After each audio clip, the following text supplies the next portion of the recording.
Hildegarde sighed, a loud, squeaking, outraged sort of sigh, when she was informed that a new litter of mouselets had been born in the sexton's closet. Such bad timing, such bad placement.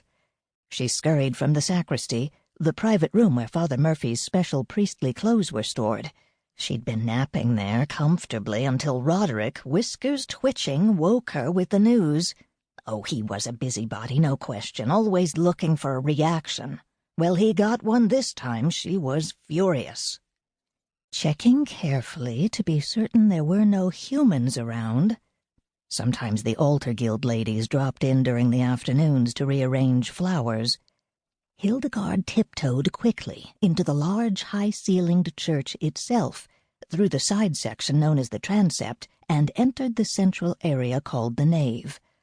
Audaciously she hurried down the center aisle, ready at any instant to disappear into a pew and under a kneeler if someone entered. But the sanctuary was empty and quiet, and she made her way undisturbed down its length. Next she found herself in the narthex. Hildegarde so liked the formal names for the parts of the church. If she were in an ordinary house, she thought, twitching her nose at the idea, this would be known as the front hall. What an ordinary name! Narthex had a ring to it. You knew you were in an important place when you entered a narthex. There was a tiny opening here, beside the front door where the floor had settled slightly. Through the opening Hildegarde could enter the wall.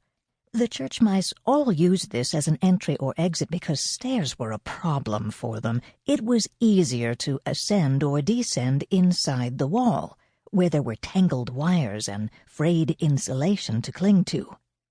Carefully, she scurried downward.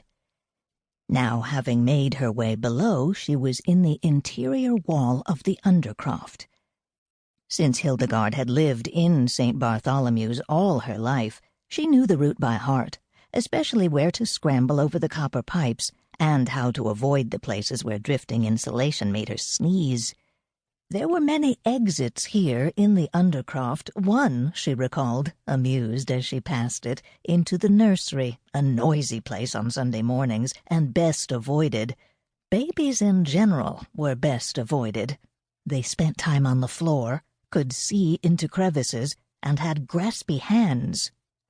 But at least babies couldn't talk and report a mouse sighting. The group to be most feared, Hildegarde thought, was the altar guild.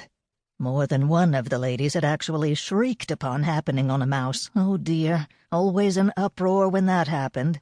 Men seemed to be more sensible about such things. Finally, after passing countless Sunday school rooms and making her way carefully around the complicated piping of the bathrooms, Hildegarde arrived at the entrance, a small gnawed hole, to the sexton's closet. She winced when the ragged hole edge grabbed her sleek coat, but wriggled through. Then, emerging on the other side within the closet itself, she fastidiously pulled her long, elegant tail through in one swoop.